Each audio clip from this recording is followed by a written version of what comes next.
Puerto de la Rosa Street tayo. Central Business District of Makati City, Philippines.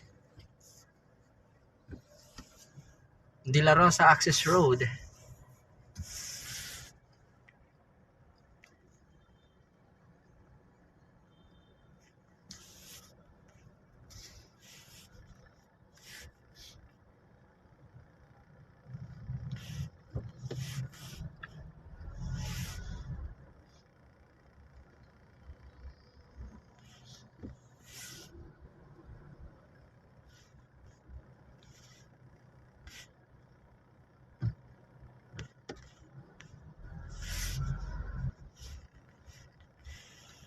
Okay, na-traffic ako sa may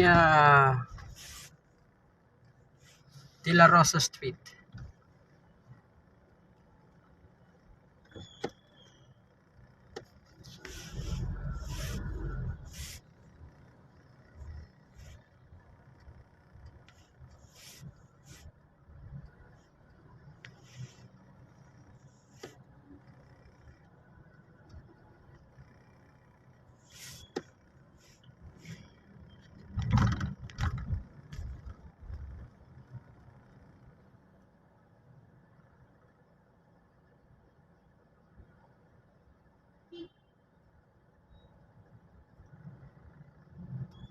Stop muna tayo. Naka-stop tayo. Naka-red tayo eh.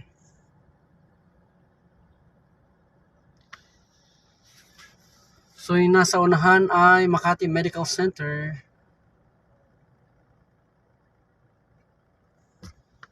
So sa ngayon ay alas 3 ng hapon. Hindi pa masyadong rush hour. Hindi pa tayo nabibiktima ng heavy traffic dito sa may De La Rosa Street, Makati City, Philippines. Well, pero kapag ito ay labasan na ng mga nag-work dito sa may Makati City, sa may Central Business District of Makati City, Philippines, ay napaka-traffic na, heavy traffic na talaga. Alright, so wag na muna tayo mag-go dahil stop pa naman in a motion of a red signal. Well, maghihintay na lang muna tayo, okay? So, baka meron mas patan pa tayo ng enforcer. Ang pakaliwa ay diretso na may Salcedo Street naman yan, ano?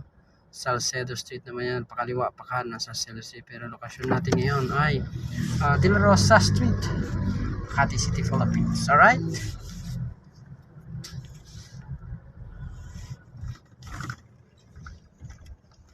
Maraming salamat sa panonood. Until next time sa aking pag-uulat, pagtatanghal na lagay ng trapiko dito sa may Makati City, Philippines. Alright? So, maraming salamat sa inyong pagantabay.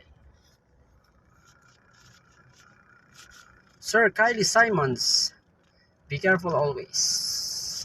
Have a great day. Thanks for watching.